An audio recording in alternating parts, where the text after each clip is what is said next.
যেমন একটা মাছ, জেলে যারা দেখবেন ছিপে বনশিতে মাছ ধরে, ধরেন আপনারা ধরেছেন ছিপে মাছ যখন পুকুরে ফেলেন কিংবা নদীতে ছিপটা ফেলেন, তখন আটা ব্যবহার করেন না? আটা ব্যবহার করেন, কেঁচো ব্যবহার করেন, অনেক বিভিন্ন খাবার ব্যবহার করেন, দিয়ে মাছ ধরার চেষ্টা করেন। তো ছিপটা যখন ফেলা হয় তখন মাছটা সুর সুর সুর করে ওই খাবার জন্য রেডি হয়, যে ওখানে খাবার আছে যাই। কিন্তু মাছটা যদি এ খবর জানতো যে ওপরে আছে, ও যে মাছ ছিপ ফেলেছে ওটা আমার সুবিধার জন্য নয়, ও খাওয়ার জন্য ওটা ফেলেছে, ওই মাছটা যদি টের পেত তাহলে ও আর ওখানে যেত না। কারণ টের পেত মানে কি, জানে আমাকে ধরবে, ধরার পরে আমাকে ভালো করে বিসমিল্লাহ করে কাটবে, কাটার পর আমাকে বেছে তারপরে একবারে মচমচা করে গরম তেলে ভাজবে, এরপরে আমাকে মেখে টেকে খাবে। যদি এটা কোনো মাছ টের পাই জানতো তাহলে আপনার ছিপের ধারে কাছে আসতো না। সেই রকম বেহায়া নির্লজ্জ কিছু মানুষ ঘুরছে যারা মেলাতে, ওরা যদি টের পেত কবর কাকে বলা হয়, জাহান্নাম কত ভয়ঙ্কর জিনিস, পুলসিরাত কত ভয়ঙ্কর জিনিস, তাহলে অন্তত আজকে ওরা মেলাতে ঘুরতো না, সব কটা এখানে বসে থাকতো। মাছ যেমন খাবার জন্য একটু উৎ পেতে বসে খাবো কিছু, ওটাই ভেবেছে যে কিছু পাবো কিছু, আখেরি আঞ্জাম বুঝেনি কি আর ফলাফল কি হবে। যারা এখনো ঘুরছে ভলেন্টিয়ার যারা আছেন তাদের উদ্দেশ্যে বলবো, সব কটাকে টেনে বার করেন ওখান থেকে। মেলা খুব খাতারনাক, ভালো কিছু বয়ে নিয়ে আসে না। আমি শেষ রিকোয়েস্ট করব, যারা এখনো ভাই বোন বলে রিকোয়েস্ট করছি, অন্তত তুমি ওখানে যেও না। আল্লাহর রাস্তে আপনারা প্যান্ডেলের নিচে বসার চেষ্টা করি। খুব সুন্দর একটা রাত পেয়েছেন, আমি ভাবছিলাম প্রোগ্রাম হবেই না, এটাই আমি ভেবে নিয়েছিলাম, কিন্তু ওনারা বললেন না, আমাদের আবহাওয়া খুব এদিকে সুন্দর, আসুন। যাক, আল্লাহ কবুল করেছেন। আমি আপনাদের সম্মুখে মহাগ্রন্থ আল কোরআন থেকে সূরা আহজাব থেকে 33 নম্বর সূরার 63 অথবা 64 নম্বর আয়াত আমি আপনাদের সামনে পড়েছি, এবং তিরমিজি থেকে একটা পূর্ণ লম্বা হাদিস আমি আপনাদের সামনে পরিবেশন করেছি। এই আয়াত ও হাদিসকে সামনে রেখে আমার আজকের আলোচ্য বিষয় কিয়ামতের আলামত। পৃথিবী ধ্বংস হওয়ার আগে কতগুলো সংকেত, সাইন আল্লাহ রাসূল বর্ণনা করে গেছেন। পৃথিবী কখন ধ্বংস হবে, পৃথিবীর ধ্বংসের পূর্বে লক্ষণ কি কি ঘটবে, এই ক্যাটালগ, 3টা ক্যাটালগ রয়েছে। তবে আমি একটি বিষয় নিয়ে, এক ক্যাটালগ, একটা ধারা আমি আপনাদের সামনে আলোচনা করব। ছোট যে আলামত গুলো আছে, ছোট আলামত যেগুলো আছে, ওগুলোই আলামত আমি আপনাদের সামনে বলার চেষ্টা করছি। তবে আপনারা, যেহেতু আপনারা এলাকার মানুষ, আমার কথার সাথে হাদিসের বাস্তব যেগুলো বলা হয়েছে ওগুলো আপনাদের এলাকায় আছে কিনা একটু মিলাবেন। যদি মিলিয়ে দেখেন যে হ্যাঁ হুবাহুব এই আলামত গুলো আমাদের সমাজে আশ্রয় পেয়েছে, তাহলে বুঝে নেবেন কিয়ামত সন্নিকটে। এই যে পৃথিবীর চারিত্রিক বৈশিষ্ট্য আমরা দেখতে পাচ্ছি, বা তথ্যানু মানে যন্ত্রপাতিক যুগ বা আধুনিক কালচার, এত মেডিসিন আমরা আবিষ্কার করেছি, দ্রুত গতিতে আমরা অনেক কিছু সঞ্চয় করে ফেলছি, তাহলে এটা খুব ভালো দিক। যত যন্ত্রপাতি আসবে, যত সুবিধা আমাদের জন্য বয়ে নিয়ে আসবে, তার মানে আপনি বুঝে নেবেন পৃথিবী ধ্বংসের দিকে তাড়াতাড়ি এসে শুরু করেছে। পৃথিবীর অবস্থা কেমন এটা আমরা বুঝতে পারি না, বুঝবেন একটু আলোচনা করলে বুঝে ফেলবেন। আমি একটা মানুষ এখানে বসে আছি, দেখে হাল্লা খাল্লা, লম্বা দাড়ি, মাথায় টুপি, পাঞ্জাবি পরে বক্তব্য দিচ্ছি। এখন যদি আমার ছবিটা কেউ ক্যাচ করে তাহলে আমাকে দেখতে ভালো লাগবে, ছবির মধ্যে ভালো লাগবে না, লাগবে না? লাগবে না? আচ্ছা, ক্যামেরা কয় ধরনের হয়? দুই ধরনের নাই? এক প্রকার ক্যামেরা হলো X ray clinic camera. X ray clinic বুঝেন আপনারা? যেটা পেটের ভেতরে, মানুষের অঙ্গের ভেতরে দৃশ্যটা কি হয়, ফটো তোলা হয়। আর একটা হচ্ছে স্টুডিও ক্যামেরা, মানে মোবাইল এ তুলবে। যদি কেউ অসুস্থ হয়, কারো পেটে ব্যথা করে, কোন জায়গার ভেতরে সমস্যা থাকে, যখন ওকে এক্স রে ক্লিনিকে নিয়ে যাবে, রেডি, খাচ করে একটা ছবি তুলে নিল। ছবি তুলে নিল, মাশাআল্লাহ, অবস্থা খুব খারাপ। কি খারাপ? যখন এক্স রে ক্লিনিকে যখন ওই মানুষটাকে তুলছে, তখন দেখছে যে আপনার বাবার ভেতরে একটা পাথর ধরা পড়েছে, অনেকগুলি পাথর হয়েছে, অবস্থা খুব খারাপ, এগুলোকে অপারেশন করে কেটে বার করতে হবে। আবার ওই লোকটাকে যখন আপনি স্টুডিও ক্যামেরার মধ্যে দিবেন, রেডি, খাচ করে তুলে নিল, বাহ কত সুন্দর লাগছে গো। কিন্তু যখন ভেতর থেকে ছবি তোলা হলো, তখন বলছে যে পাথর হয়ে গেছে, আর ওপর স্টুডিও ক্যামেরা বলছে খুব সুন্দর। তো আমরা বর্তমানে দেখছি পৃথিবীর অবস্থা খুব সুন্দর, খুবই ভালো, কিন্তু অভ্যন্তরীণ ভেতরের দিকে যদি আপনি ঢুকে যান, কোরআন হাদিস দিয়ে যদি আপনি অ্যানালাইসিস করেন, তাহলে ধরবেন যে পৃথিবী আর বেশি দূরে নয়, পৃথিবীর অবস্থা খুব খারাপ, ভালো অবস্থা নেই। কেমন সংকেত দিয়েছেন আল্লাহ রাসূল জানেন? এই যে আমরা গাড়ি চালাই না, বাইক যখন চালায়, দেখবেন আপনি যখন 1 লিটার 2 লিটার যখন পেট্রোল ভরেন, তো পেট্রোল যখন ক্ষয় হয়, তো ক্ষয় হতে হতে হতে হতে হতে এক পর্যায়ে যখন শেষ হতে আসবে, তখন আপনাকে গাড়ি কিন্তু সংকেত দেয়।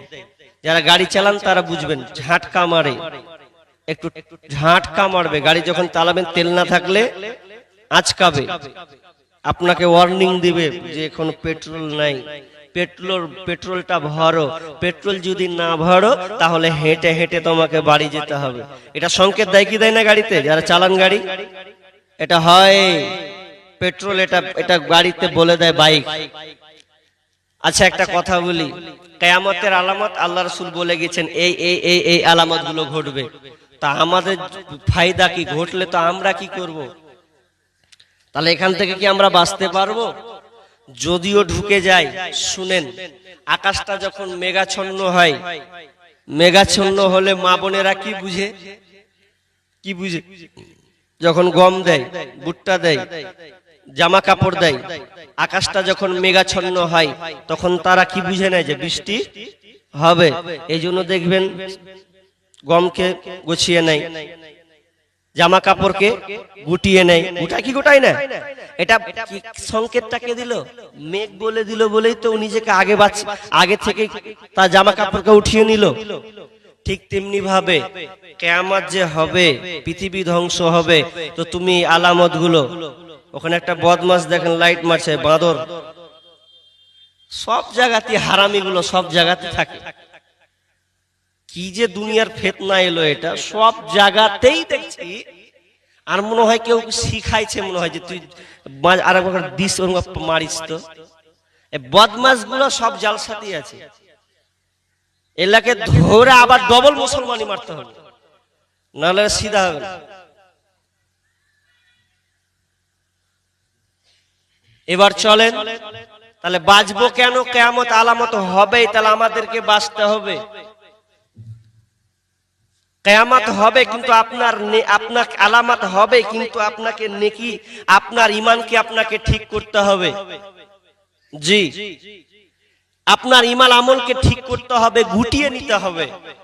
চলেন কি আলামত গুলো বলেছেন। একজন সাহাবী, একজন বেদুইন এসে আল্লাহ রাসূলকে বলছেন, ইয়া রাসূলুল্লাহ, কিয়ামত কখন হবে একটু বলুন না, কিয়ামতটা কখন হবে বলেন না। জি, কিয়ামত কখন হবে একটু বলুন। আল্লাহ তাআলা তখন নবীকে শিখিয়ে দিচ্ছেন, নবী, কিয়ামত কখন হবে আপনি তাদেরকে বলেন।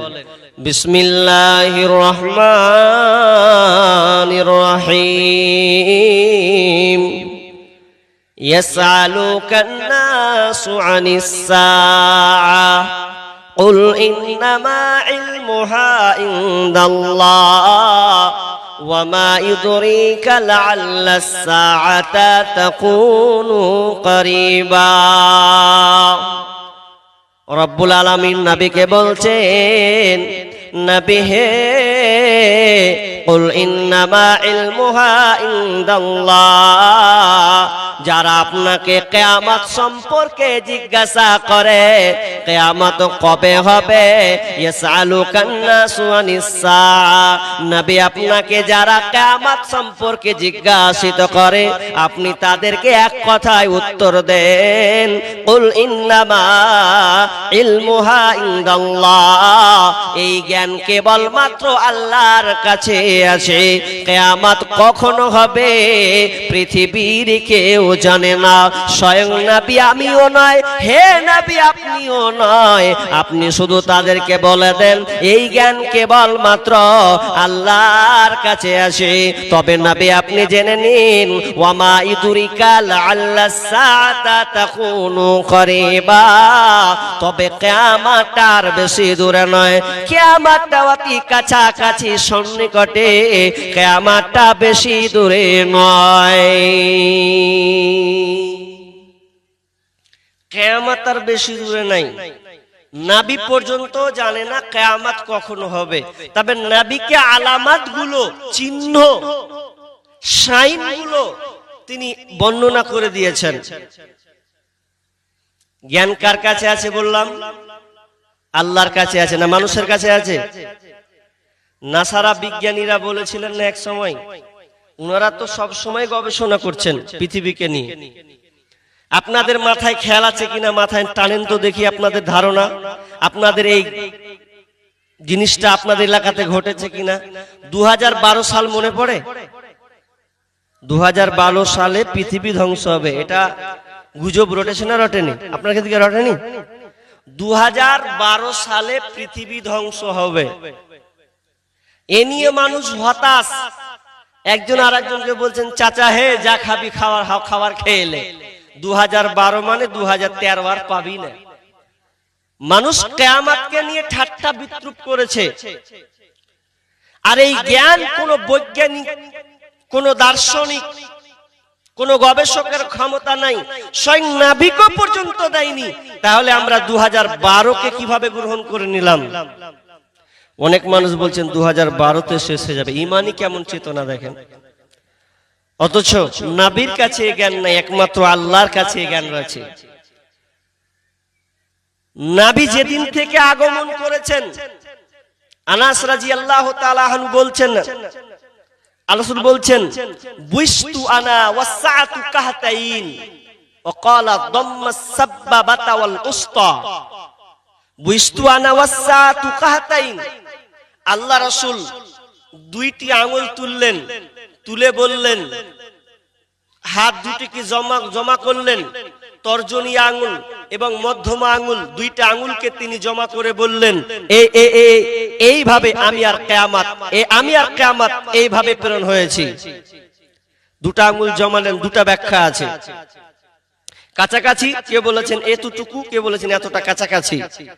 আর অন্য হাদিসে রাসূল বলছেন, বুইস্তু ফি নাসামিস সা, আমাকে আল্লাহ তাআলা কিয়ামতের প্রথম বাতাসেই আমাকে আবির্ভাব করেছেন, প্রথম বাতাসেই আমাকে প্রেরণ করা হয়েছে। নবীর জন্ম হয়েছে, এটা কিয়ামতের আলামত। সে নবী আমাদেরকে, যে হাদিসটা আমি আপনাদের সামনে পড়লাম, 15টি আলামত তিনি বর্ণনা করেছেন। চলেন, সময় কম, আমার মূল একটা দায়িত্ব আছে, ওটা আমাকে খেয়াল রাখতে হবে। তা আমি কিছুক্ষণ আগে আলোচনা করি। 15টি আলামত যদিও বলার সময় পাবো না, দেখা যায় কতটুকু বলতে পারি। চলেন, কি কি আলামত ঘটবে, খালি হ্যাঁ হো দিবেন, এগুলো সমাজে আছে না নাই?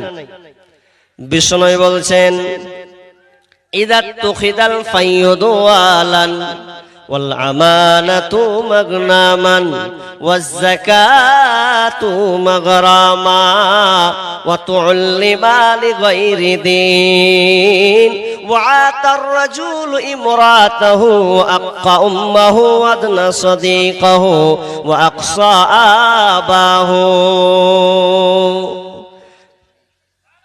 আমি জানি জয়ীব, কিন্তু আলেপ ওলামা এটাকে নিয়ে অন্যান্য হাদিসের সঙ্গে এটা বলা যায়, কোনো অসুবিধা নেই। আলামতগুলো ওগুলোই আছে হাদিসের মধ্যে,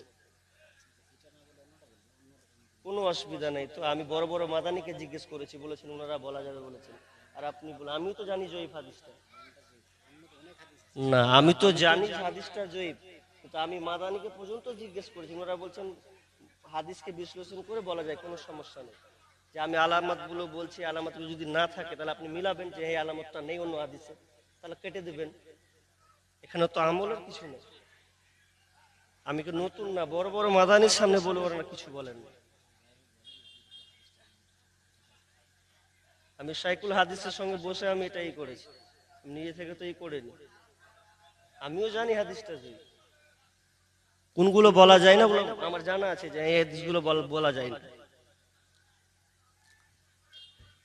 এক নম্বর আলামত, ইযা তুখিদাল ফাইয়ুদু আলান, যখন জনসাধারণের মাল নেতারা লুটে লুটে খাবে, যখন বাইতুল মালের টাকাকে বরাদ্দ করবে নিজেকে নিজের মনে করবে। নাম্বার 1, ইযা তুখিদাল ফাইয়ুদু আলান, জনসাধারণের মালকে নেতারা লুটে লুটে খাবে, তখন তোমরা জেনে নাও কিয়ামত সন্নিকটে। প্রথম নম্বর, কেন নেতাদেরকে ধরা হলো? নেতাকে ধরার কারণ হলো বিশ্বনবী যখন তিনি দেশ পরিচালনা করেছেন, তিনাকে এত কষ্টের সঙ্গে তাকে করতে হয়েছে। সাহাবীরা, তাবিনরা, তারা যখন সমাজ চালিয়েছেন, সাহাবীরা দেশ পরিচালনা করেছেন, তাদেরকে এত কষ্টের সঙ্গে, এটা যে কত মজবুত আছে, এটা যে কত করা আছে, নেতাটা কত মজবুতে আছে, এই নেতা হওয়াটা মানুষ ভালো মানুষ নেতা হবে না।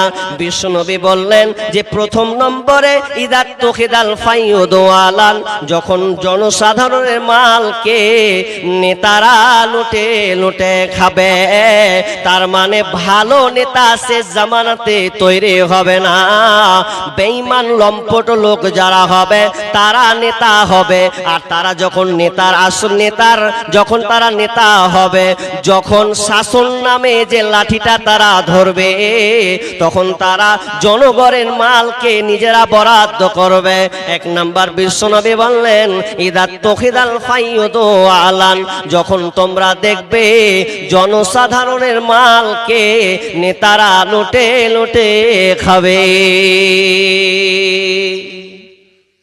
নেতা এক নাম্বার, ভালো নেতা শেষ জামানায় থাকবে না। যতগুলো দায়িত্বশীল হবে সব কটা বেশিরভাগই শেষ সাইন। আল্লাহ রাসূল বলছেন যে যারা খারাপ লোক তারা নেতা বানবে। আপনার দিকে মনে হয় ভালো নেতা সব আছে।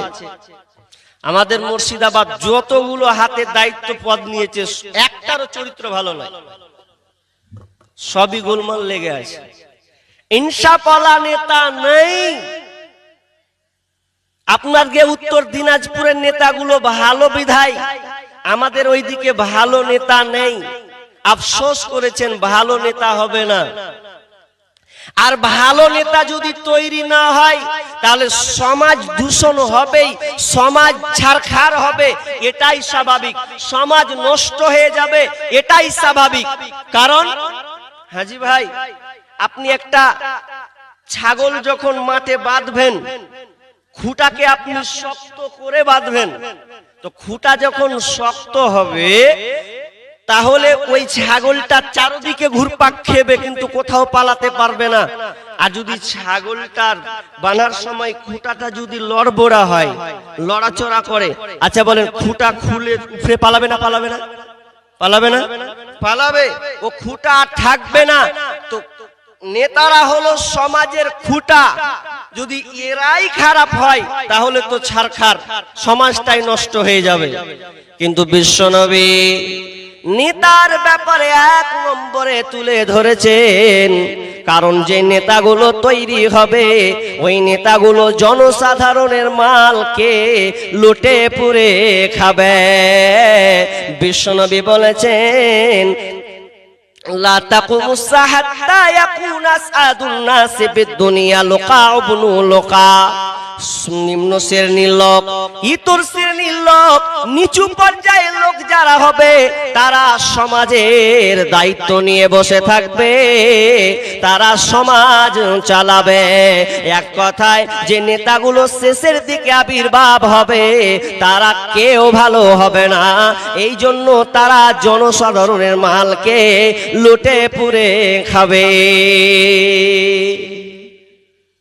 কিন্তু নাবিরা সাহাবীরা তারা কেমন দায়িত্ব পালন করেছেন, তারা কিভাবে দেশ পরিচালনা করেছেন। একটা বলি, আমিরুল মুমিনিন ওমর বিন খাত্তাব রাদিয়াল্লাহু তাআলা আনহু অনেক জীবনী আছে।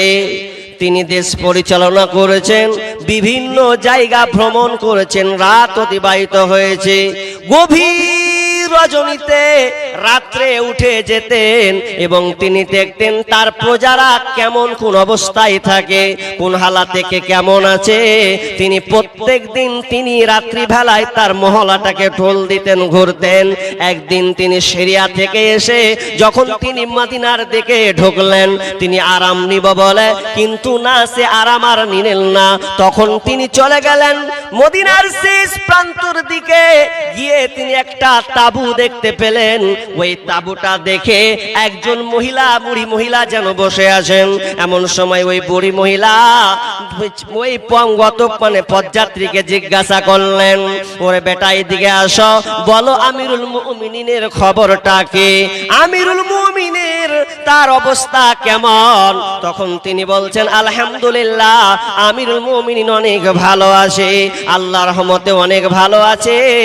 কিন্তু বুড়িমা বুঝতে পারে না যে এটা কে। তিনি বলেছেন অন্য কোনো হয় মানুষ হবে। তো বলছেন, আমি দোয়া করে যে আমি তার জন্য নারাজ, আমি চাই না সে ভালো থাকুক, আমি তার জন্য অভিসম্পাত করি। যখন তিনি এরকম একটা খারাপ কথা ইউজ করে ফেললেন, এমন সময় আমিরুল মুমিনের ভেতর থেকে একটা ভয় শুরু হয়ে গেল, ব্রেনে তার ধাক্কা শুরু হলো। কেন বা এই কথা বললো? বুড়িমাকে জিজ্ঞাসা করলো, মা কেন তুমি আমিরুল মুমিনকে নালত করলে, কেন বা তুমি এই বদদুয়াটা দেওয়া শুরু করলে? বলছে, আমি একজন দেশের নাগরিক, মদিনায় অনেক দিন থেকে আছি, আমিরুল মুমিন আমার একটুও খোঁজ নেই না। তখন বলছে, মা আপনি তো আছেন শেষ প্রান্তে, তো আপনাকে কেমন করে সে নজর দেবে? বুড়িমা বলছেন, বেটা এটা আমি কি করে বলবো, ও তো একটা দেশের গভর্নর, উনি তো একজন প্রধানমন্ত্রী, খোঁজ তো তাকেই রাখতে হবে, প্রজারা কেমন আছে কিভাবে আছে এটা তাকে নজরদিহি করতে হবে। কিন্তু আমাকে সে দেখলো না। যখন এই কথা ইউজ করলো, আমিরুল মুমিনিন সঙ্গে সঙ্গে চোখের পানি ফেলে বলছেন, ওমর রে, তোমার চাইতে আমার এই প্রজারা অনেক জ্ঞানী, কারণ আমি তাদের খোঁজ খবর নিই না, আমি টহলাতে আমি দিই না, সিআইডি আমি সেমন করে রাখিনি। তখন তিনি বলছেন, মা ঠিক আছে, সব ঠিক আছে, তবে আপনি যে অভিসম্পাত করেছেন, নারাজ হয়ে আছেন, এটা আমার জন্য কষ্ট লাগে, আমিরুল মুমিনের জন্য কষ্ট হয়। তাই জন্য আপনাকে বলছে, কত দিনার দিন বিনিময়ে আপনি আপনার এই রাগ গুসাটাকে, আপনার এই ক্ষতিপূরণটাকে আপনি বিক্রি করবেন, কত টাকা দিলে আপনি তাকে মাফ করবেন? ঠাট্টা করতে আসিও না, ঠাট্টা নয় গো মা, বলুন আমার খুব দয়া হয়, খুব কষ্ট হয় আমিরুল মুমিনের ব্যাপারে, বলো না কত দিলে হয়। এমন সময় বলছেন, ঠিক আছে, আমি 25 দিনারের বিনিময়ে আমি আমার এই বদদুয়াকে উঠিয়ে নিলাম, আমার কষ্টটাকে আমি মিটিয়ে দিলাম, বিক্রি করে দিলাম 25 দিনারের বিনিময়ে। এমন সময় হযরত আলী রাদিয়াল্লাহু তাআলা আনহু এমন সময় ঢুকে বলছেন, আমিরুল আসসালামু আলাইকুম ইয়া আমিরুল মুমিনিন। যখন এই কথা বলা বুড়িমা সঙ্গে সঙ্গে যেন শুনে ফেলেছেন, ভয় যেন কেঁপে উঠেছেন। আমি কাকে এই কথা বলতে গেলাম, কেন বা এই ধরনের কথা বলতে গেলাম। সঙ্গে ভয়ে ভয়ে তিনি যেন আর কথা বলতে পারছেন না। এমন সময় আমিরুল বলছেন, মা না না না, ভয়ের কোনো কারণ নাই, বরং তুমি আমার চক্ষু খুলে দিয়েছো, ব্রেনটাকে আমার খুলে দিয়েছো। তবে হযরত আলীকে বলছেন, আলী রে দেখো, এই বুড়িমার কাছে আমি 25 দিনারের বিনিময়ে তার যে কষ্ট ছিল, তার যে দুঃখ ছিল, ওগুলো আমি কিনে নিলাম, কাপড়ে নিকে ফেললাম। তখন তিনি কি করলেন, ওই 25 দিনার তিনি নিয়ে এসে বুড়িমাকে দিয়ে দিলেন। তারা কেমন নেতা ছিলেন, তারা কোন ধরনের নেতা ছিলেন, আল্লাহর নবী তাদেরকে নেতা, তাদেরকে ঈমানি চেতনা এমন ভাবে আবিষ্কার করে গেছেন, এমন ভাবে তাদেরকে দিয়েছেন যাতে করে কেউ পৃথিবীর আঙুল তুলতে পারবে না। নবীজি এর জন্য আফসোস করেছেন, প্রথম নম্বরে জনসাধারণের মালকে নেতারা লুটে লুটে খাবে। ওই জন্যে একজন ফার্সি উর্দু কবি আল্লামা ইকবাল তিনি বলছেন, গুলিস্তা গুলিস্তা কি হর সাক মে উল্লू बैठे हैं, हर हंजामे गुलिस्ता क्या होगा, हर अंजामे गुलिस्ता क्या होगा। জি আল্লামা ইকবাল বলছেন যে বাগানে ডালে ডালে পেঁচা বসে আছে, তো পেঁচা যদি বসে থাকে তাহলে তো আর ফুল ফুটবে না, ফুল হবে না। এর মুরাদ তিনি বুঝাতে চেয়েছেন, সমাজে যদি ওই ধরনের নেতা হয়, বদমাশ টাইপের নেতা হয়, তাহলে তারা সমাজকে শেষ করে দেবে। বিশ্বনবী এক নাম্বার বললেন, ইদাত তুখিদাল ফাইয়ুদু আলান, জনসাধারণের মালকে নেতারা লুটে লুটে খাবে। দ্বিতীয় নম্বর বিশ্বনবী আফসোস করেছেন, ওয়াল আমানাতু মাগনামান, যখন জনসাধারণ আমানাতু মাগনামান, দ্বিতীয় নম্বরে আমানতের খেয়ানতে চলবে, আমানত ঠিক রাখবে না, যাকে দায়িত্ব হবে আমানতের খেয়ানতি করবে। নাম্বার 2 নম্বরে বিশ্বনবী আলামত বর্ণনা করলেন, ওয়াল আমানাতু মাগনামান, আমানতের খেয়ানতি চলবে। বিশ্বনবী মসজিদ নববীতে তিনি হাদিস দার দিচ্ছেন, এমন সময় একজন বেদুইন এসে বলছেন, ইয়া রাসূলুল্লাহ মাতা আসসা, কিয়ামত কখন হবে, বলেন কিয়ামত কখন হবে। বিশ্বনবী কোনো উত্তর দিলেন না। কোনো উত্তর না দিয়ে তিনি তার দার্সকে চালু রাখলেন। এমন সময় কিছুক্ষণ পরে বলছেন, কে তোমরা আমাকে কিয়ামত সম্পর্কে জিজ্ঞাসা করেছো, কে কিয়ামত সম্পর্কে জিজ্ঞাসা করেছো। ওই সাহাবীরা, ওই একজন লোক দাঁড়িয়ে ওই আগতক এসে বললেন, ইয়া রাসূলুল্লাহ আমি আপনাকে প্রশ্ন করেছিলাম কিয়ামত কখন হবে। বিষ্ণু বলেছেন, ইদা জুইয়াতিল আমানাতু ফান্তাজিরিস সাআ, যখন তোমরা দেখবে আমানত নষ্ট করা হবে, তখন কিয়ামতের অপেক্ষা করো। আমানত যখন নষ্ট হবে তখন তোমরা জেনে নাও কিয়ামত খুব সন্নিকটে। বলুন কি বলছেন।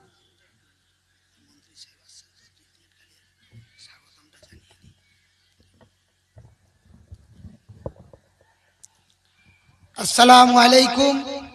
ব্রাদারান ইসলাম, আমাদের মাঝে উপস্থিত হয়েছেন আমাদের জনপ্রিয়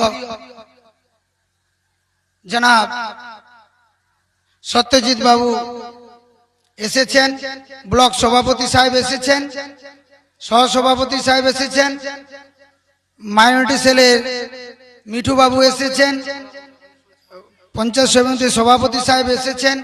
প্রত্যেককেই আমাদের তরফ থেকে বেলতোর মিনাপাড়া সম্মিলিত যুবক ভাতৃবৃন্দুর উদ্যোগ থেকে প্রত্যেককে আমরা স্বাগতম জানাচ্ছি যে আপনাদের এখানে এসেছেন, আমরা বড় খুশি হয়েছি।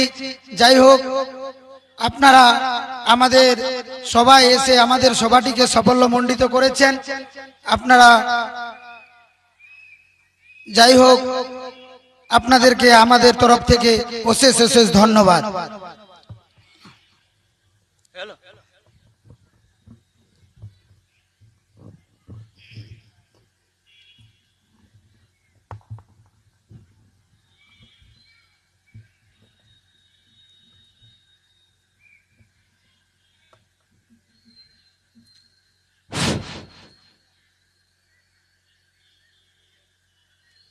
এদিকে অ্যাট্রাকশন, এদিকে এদিকে এদিকে এদিকে তাকান। হলো এদিকে খুব দেখলেন, দেখতে পাবেন। এদিকে অ্যাট্রাকশন হন। 2 নম্বর আলামত কি বললাম? আপনারা কিন্তু কথা বলছেন না। 2 নম্বর আলামত বলেছি, ওয়াল আমানাতু মাগনামান, আমানতের খেয়ানতি চলবে। তা একজন এসে বলছেন, ইয়া রাসূলুল্লাহ, কখন কিয়ামত কখন হবে? বিশ্বনবী কি বললেন? ইদা, বললেন যখন তোমরা দেখবে আমানত নষ্ট করা হবে, তখন কিয়ামতের অপেক্ষা করো। সাহাবীরা বুঝতে পারলেন এটা কিভাবে আল্লাহ রাসূল, আমানত নষ্ট হয়, এটা আবার কিভাবে হবে? বিষ্ণু বললেন, ইদা উসিদাল আমরু ইলা গায়রি আহলিহি ফান্তাজিরিস সা, যখন তোমরা অযোগ্য লোককে, অযোগ্য ব্যক্তিকে যখন দেশের দায়িত্ব দেওয়া হবে, অযোগ্য প্রধান হবে, অযোগ্য মেম্বার হবে, অযোগ্য একজন এমএলএ হবে, অযোগ্য এমপি হবে, অযোগ্য, শুধু তারা লোক যারা দেশকে লুটে পুড়ে খাবার জন্য দেশ তারা শাসন করবে, এমপির দায়িত্ব নেবে, প্রধানের দায়িত্ব নেবে, যারা দায়িত্বগুলো নেবে তারা জনসাধারণের মালকে আত্মসাৎ করবে, আমানতের খেয়ানিতি করবে। বিশ্বনবী বড় আফসোসের সঙ্গে বলেছে, আজকে বর্তমানে যতগুলো নেতা মন্ত্রী যেগুলো হয়, বেশিরভাগ জনগণের টাকাকে লুটে পুড়ে খায়, তারা দেশের জনগণের টাকাকে আত্মসাৎ করে। আপনাদের এই দিকার নেতাগুলো ভালো, তবে মুর্শিদাবাদের নেতার কথা বলে, যদি কোন বাড়ির কোন গরিবের আবাস যোজনার টাকা আসে, আগে বলে 10,000 দাও, তারপরে ঘর পাবে। হতভাগা জনগণের টাকা অনেক নেতা মন্ত্রী যারা আছে, মেম্বার আছে, প্রধান আছে, তারা এগুলো 10,000 পকেটে ভরে, তারপরে ঘর দেয়। অনেক সময় পেয়েছে, ওই পায়খানা ঘর পাওয়ার পরেও তাকে বলা হয় আগে 2000 টাকা দাও, তারপরে তোমার পায়খানার ঘরটা হবে। ঘর তো ছাড়েনি, পায়খানার ঘর পর্যন্ত তারা দখল করেছে। বিশ্বনবী আফসোস করে বলেছেন, জনসাধারণের মাল তারা নেতারা লুটে পুড়ে খাবে, 1 নম্বর। নাম্বার 2, ওয়াল আমানাতু মাগনামান, আমানতের খেয়ানতি। কি হয়েছে?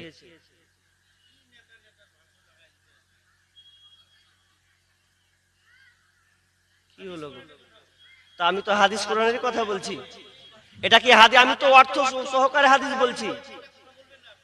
তা আমি কাউকে কি উল্লেখ করে বলেছি? আপনারা কি বলছেন বুঝলাম না তো। কি বলবো না? তাহলে আপনারা আলোচনা করেন, কি বলবো না আপনার মন মতন আমাকে বলতে হবে? কে বললো আমাকে বলা হবে না? কি বলেছে আমাকে? আশ্চর্য ব্যাপারটা, আমি কি বললাম? আমি কারো ব্যাপারে বলেছি না শুনেই? নামাজ রোজা, আশ্চর্য ব্যাপার তো। এখানে আমি কাউকে টার্গেট করেছি?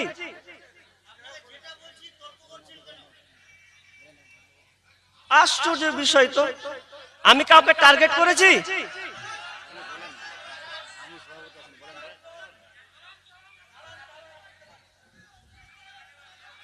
বিশ্বনবী 2 নম্বর আফসোস করেছেন।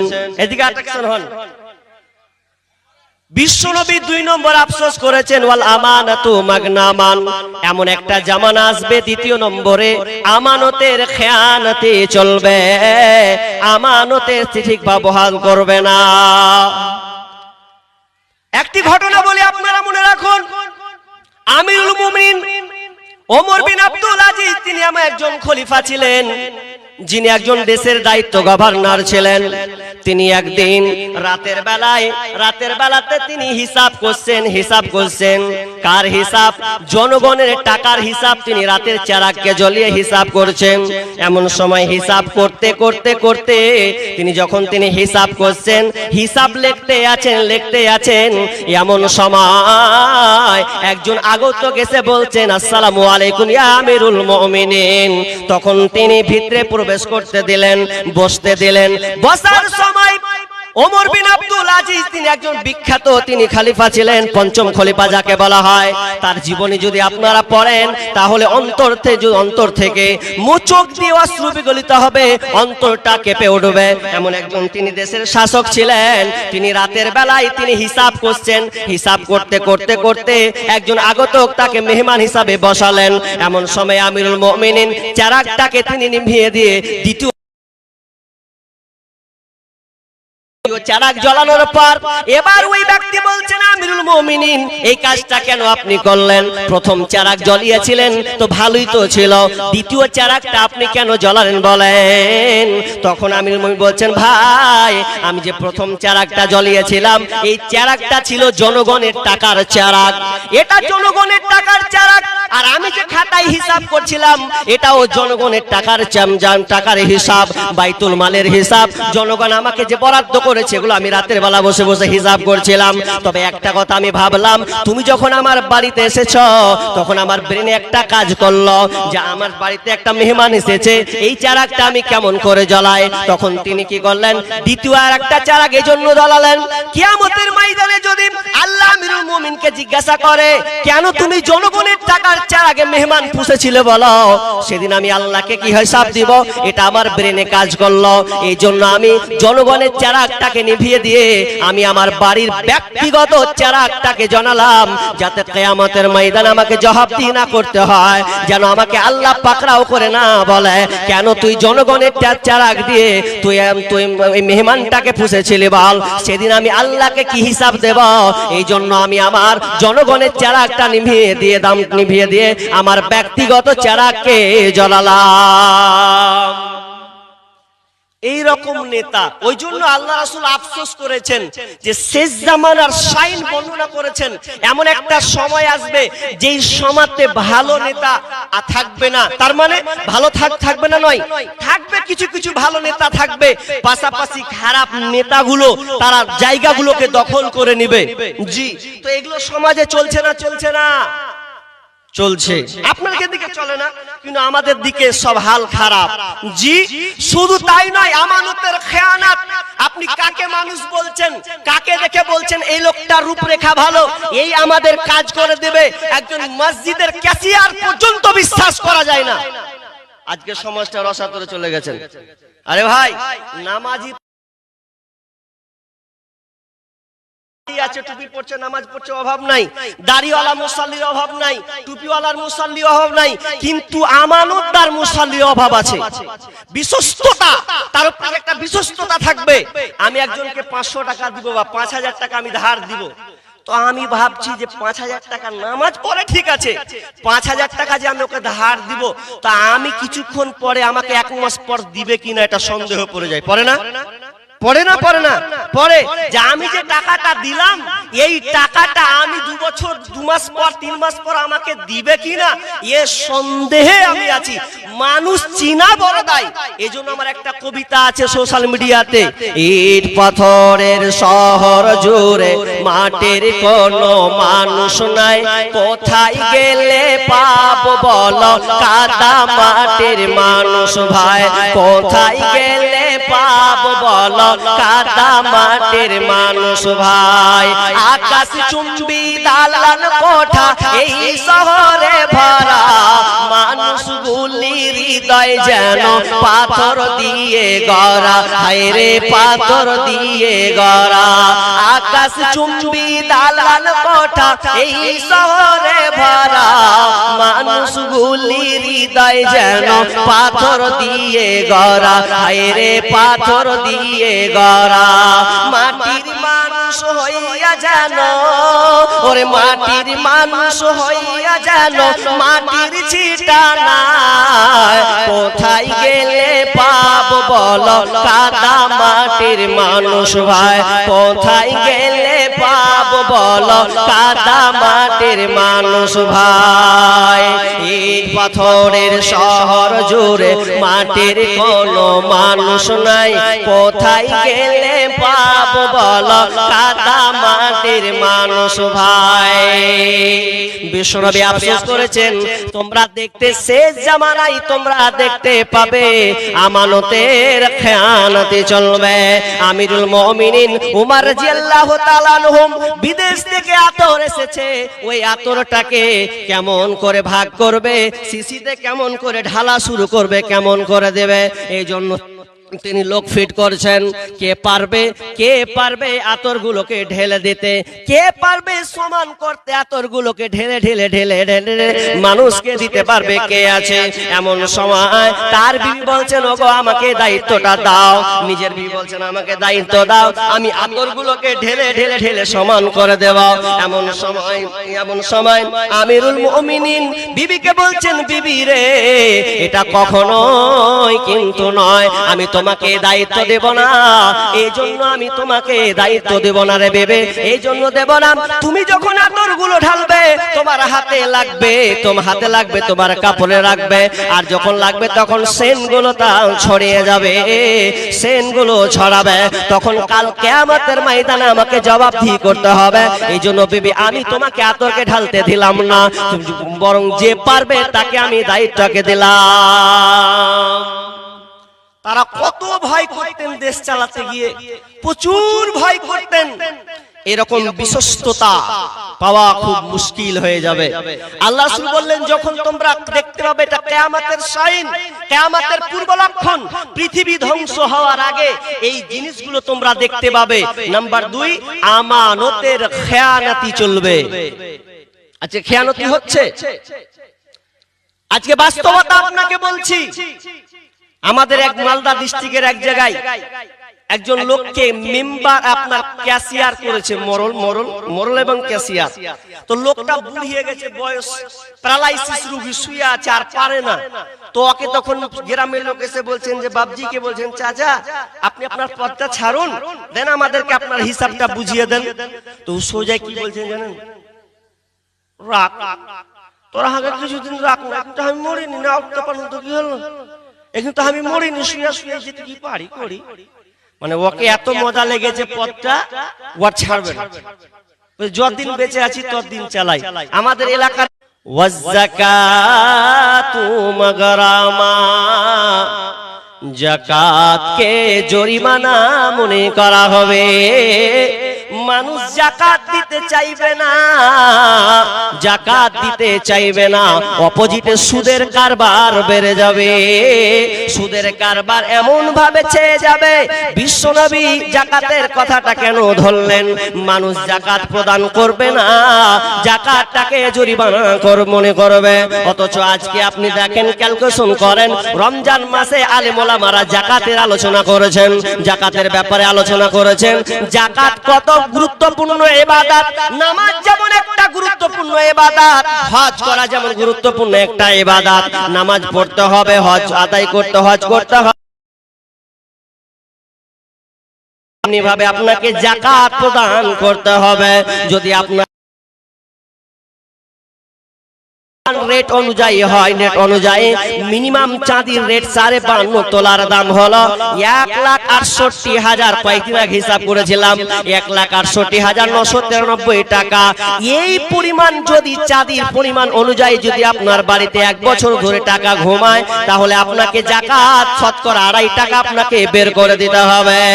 আমাদের মুর্শিদাবাদ, औरंगाबाद জেলা জায়গাতে কালাম বাবু বলেন, আপনার জাকির কোম্পানি বলেন, এরা যাকাত বের করে।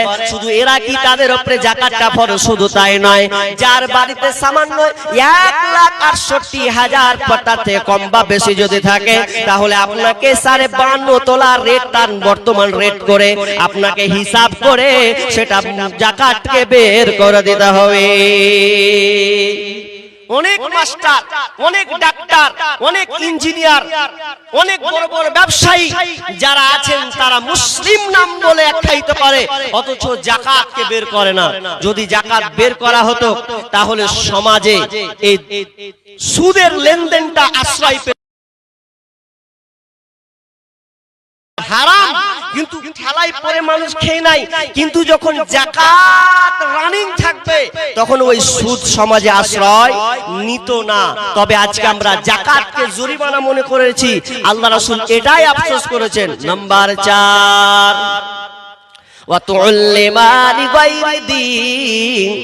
মানুষ দিন শিক্ষা বাদ দিয়ে বেদিনীর শিক্ষার প্রচার প্রসার বাড়বে। দিনী শিক্ষাকে বাদ দিয়ে দুনিয়াবি শিক্ষার পেছনে ইংল্যান্ডের নাম করা একজন বিজ্ঞানী যার নাম হচ্ছে টেলকার নাকির, তিনি কলকাতার মাটিতে 8 ঘন্টা ভাষণ মেরেছেন 2000 সালে। তো ওইখানে তিনি 2টা ইম্পর্টেন্ট কথা বলেছিলেন। মানুষ যদি তাড়াতাড়ি বড় লোক হতে চাও, 2টা পৃথিবীতে ব্যবসা আছে, করো, তাড়াতাড়ি বড় লোক হবে। এটা তার কথা। কি বলেছিলেন? 1 নাম্বার বলেছেন প্রতিষ্ঠান, শিক্ষা ব্যবস্থা। এর পেছনে তুমি একটা প্রতিষ্ঠান খোলো, তাড়াতাড়ি বড় লোক হবে। দ্বিতীয় তিনি বলেছিলেন মেডিকেল, অর্থাৎ যেগুলো চিকিৎসার দিক নির্দেশনা যেগুলো আছে সেগুলো নিয়ে যদি মানুষ স্টাডি করে ব্যবসা জুড়ে। তো কথাগুলো তাদের দামি, তারা বিজ্ঞানী মানুষ, তো তাদের দামি দামি কথাগুলো মুখ দিয়ে বেরিয়ে আসে। 2টা কথা বলেছিলেন।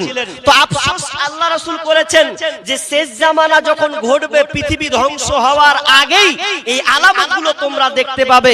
দ্বীনি শিক্ষাগুলো বসে যাবে, ধসে যাবে। ভাবুন একবার, আপনাকে বলছি, আপনার ছেলেটা যদি মাধ্যমিক দেয়, এদিকে খেয়াল করেন, এইদিকে আপনার এই জন্য আপনার টেনশন যে আমার সন্তানটা মাধ্যমিকের রেজাল্টটা কেমন করবে। এই জন্য আপনি 2টা 3টা করে টিউশন ইউজ করেন, সকালে একবার, বিকালে একবার, জি বাড়িতে একবার, মানে মাস্টার নিয়ে আসেন, যাতে করে আমার ছেলে মেয়েটার রেজাল্টটা যেন ভালো মোকাম্মল হয়, ফার্স্ট ডিভিশন অর্থাৎ তার চাইতে ভালো নম্বর যেন উত্তীর্ণ হয়, ভালো রেজাল্ট যেন করে নিয়ে আসতে পারে। এজন্য আপনি কত পরিকল্পনা। একটা স্কুলের মাস্টার, ইংলিশ টিচার যদি বলে যে আপনাকে 500 টাকা লাগবে, 700 টাকা লাগবে, তবু আপনি বলছেন রাজি, আমার ছেলের রেজাল্ট যেন ভালো হয়। আর আপনার ছেলে যদি আপনি ওকে কোরআন শিক্ষা দান করেন, কোরআন পড়াবেন, আরে মাধ্যমিক তো দিতে হবে, অবশ্যই দরকার আছে। মাধ্যমিকের ফলে তো অনেক কিছু অর্জন করা যায়, এটা ভালো দিক। তবে আপনি আপনার ওই ছেলেটাকে যখন একটা মৌলবীর কাছে দিচ্ছেন, আলেম ওলামার কাছে দিচ্ছেন, তখন যদি বলছেন আমার ছেলেটাকে পড়াইন তাজবিদ সহকারে, শুদ্ধ সহকারে, মাখরাজ সহকারে, যেন সুন্দর করে আমার ছেলেটা কোরআন পড়তে পারে, একটু দেখিয়েন। এখন যদি আপনি বলেন মৌলভী সাহেব কত দিব, মৌলভী সাহেব যদি আর কি করে বলে যে 500 টাকা দিন 500 টাকা, তা আপনি আবার বলতে গাল চুলকেছেন, বলছে মৌলভী সাহেব 500 টাকা নিল, 200 টাকা বলছিলেন তো ঠিকই ছিল, 500 টাকা চেয়েছেন। অথচ কোন মাস্টার যদি বলতো 500 টাকা লাগবে, তো মনের ঘটকা লাগতো না, 500 টাকা ঠিক দিয়ে দিত।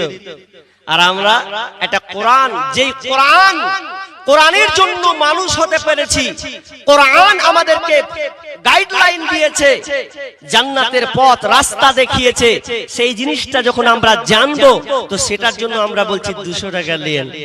জি, কেমন আমাদের মন মানসিকতার কাজ। কিন্তু না, বিশ্বনবী আফসোস করেছেন, যখন তোমরা দেখবে দ্বীনি শিক্ষাকে বাদ দিয়ে দুনিয়াবি শিক্ষার পেছনে খরচা করবে। এই জন্য তো বিশ্বনবী আফসোস করেছেন, ইন্না মিনাসরাতিস সা, কিয়ামতের নিদর্শন আলামতগুলো তিনি বর্ণনা করেছেন। যখন তোমরা দেখবে আইয়ুরফাল ইলম বিদ্যা উঠে যাবে, ওয়ায়াকসুরাল জাহাল, মূর্খতা বৃদ্ধি পাবে। এমন একটা সময় আসবে বিদ্যা উঠে যাবে, বিদ্যা থাকবে না। বিশ্বনবী তো বলেছেন বিদ্যা থাকবে না, কোনো জ্ঞান, আপনার জ্ঞান থাকবে না, বিদ্যা থাকবে না, শিক্ষা থাকবে না, শিক্ষা উঠে যাবে। কোন শিক্ষার কথা বলা হয়েছে? কোন শিক্ষার কথা বলা হয়েছে? দুনিয়াবী শিক্ষার তো শেষ নাই। বিশ্বনবী ওই শিক্ষার কথা বলেনি, বরং তিনি শিক্ষার কথা বলেছেন। দুনিয়াবী শিক্ষা তো থাকবে, কিন্তু দ্বীনি শিক্ষা আস্তে আস্তে উঠে যাবে, কিংবা মানুষ করলেও তা আমলে রূপান্তরিত করবে না। হাজি, আজকে দুনিয়াবীর শিক্ষার অভাব নাই। আল্লাহর কসম, আমি যখন 12 পর্যন্ত পড়লাম, তারপরে কলেজ গেলাম কোথায়? সাউথ মালদা। ঢুকলাম 18 মাইল থেকে ডান দিকে ঢুকবো মালদা, খালি ঢুকেই গেটে ঢুকছি, এমন সময় জীবনে 2 বার পা দিয়েছে, আর যায়নি। কি আছে? ছেলে মেয়েতে গিজ গিজ গিজ গিজ করছে। পেছন দিকে দেখলাম বিশাল বড় মাঠ, মাঠে আবার দেখছি ছেলে আর মেয়ে ঘাড় ধরে গল্প করছে। জি, ঘাড় ধরে গল্প করছে। তা আমাকে औरंगाबाদের ডিএন কলেজের সামনে একদিন চা খাচ্ছি, তো চা খেতে খেতে খেতে একটা মেয়ে আর একটা ছেলে বসে আছে, কলেজ ছাত্রী তো, এদের পড়াশোনার বিশাল দাম। দুজনে বসে আছে, আর আমি যে চাটা খাচ্ছি, চাটা খাবো, তো এমন সময়তে কে যে ওকে কুতা মারছে আল্লাহ জানে, মেয়েটা খালি এক করে উঠছে। আমি বলছি কি হলো? কি পড়াশোনা চলছে? বর্তমান পড়াশোনা শেষ, বাপ মাকে শুধু ফাঁকি দিছে। জি, রাত 12টার পরে যখন সকলে ঘুমায়া রায়, যুবক যুবতী তখন ফোনের আলাপ কয়, যুবক যুবতী তখন ফোনে কথা কয়। মোবাইল হাতে পাইয়া বর্তমানের নারী লেখাপড়া ছাইরা দিছে, মরার প্রেমে পড়ে সারাটা দিন চিন্তায় থাকে, রাত কখন গভীর হয়। যুবক যুবতী তখন মনের কথা কয়, যুবক যুবতী তখন মনের কথা কয়। বর্তমান শিক্ষা দরকার আছে, তবে বর্তমান শিক্ষা এমন জায়গায় চলে গেছে, বর্তমান শিক্ষা যদি আপনার ছেলে স্কুলে পড়ে দাঁড়িয়ে পেশাব করে, এটা কেমন শিক্ষা হলো? আপনার ছেলে যদি ডান হাতে সিগারেট পান করে, এটা কেমন শিক্ষা হলো? বিশ্বনবী আফসোস করেছেন, মানুষ দুনিয়াবী শিক্ষার পেছনে খরচা করবে, কিন্তু দুনিয়াবী দ্বীনি শিক্ষার পেছনে মানুষ খরচা করবে না। দ্বীনি শিক্ষা উঠে যাবে, আফসোস করেছেন। আজকে দুনিয়াবী শিক্ষাগুলো দরকার আছে। আমি বলছি, আমার এই মুসলিম সমাজে যদি একটা মাস্টার হয়, একটা ডাক্তার হয়, একটা ইঞ্জিনিয়ার হয়, এটা একটা গর্বের বিষয় যে আমার মুসলিমদের মধ্যে একজন মাস্টার হয়েছে, একজন প্রফেসর হয়েছে, একজন ইঞ্জিনিয়ার হয়েছে, একজন লয়ার হয়েছে, এটা ব্যারিস্টার হয়েছে, দরকার আছে। কিন্তু আফসোস ওই জায়গাতে যে দ্বীনি শিক্ষাটাকে গ্রহণ করতে পারলো না। দ্বীনি শিক্ষা যতক্ষণ পর্যন্ত গ্রহণ না করতে পারবে, তখন সে ভালো মন্দের তারতম্য নিয়ে আসতে পারবে না।